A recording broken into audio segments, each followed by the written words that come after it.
Leo hii nitakuacha na ufafanuzi zaidi kuhusu tofauti baina ya mwezi mtukufu wa Ramadhani na kipindi cha Kwaresma, lakini pia kumbuka kuna usawa katika mfungo wa mwezi wa Ramadhani na pia kipindi cha Kwaresma, kwamba yote yaangazia zaidi kusali, kufunga, kusaidia wahitaji na pia kipindi cha toba. Uwe na usiku mwema.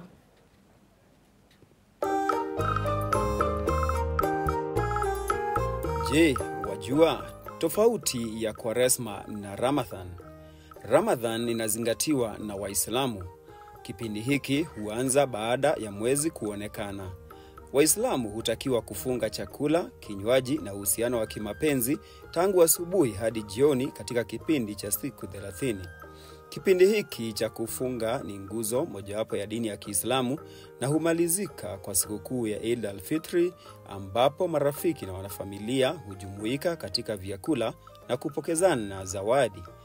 Kwaresma kwa upande mwingine inazingatiwa na Wakristo. Kipindi hiki huanza katika siku ya Jumatano ya Majivu. Wakristo hutakiwa kufunga, kusali, kutubu na kufanya matendo ya upendo katika kipindi cha siku 40. Kipindi hiki cha Kwaresma huwa cha matayarisho ya kiroho kuelekea sikukuu ya Pasaka, ambapo waumini hukusanyika katika misa kuu ya kusherehekea kufufuka kwake Yesu Kristo.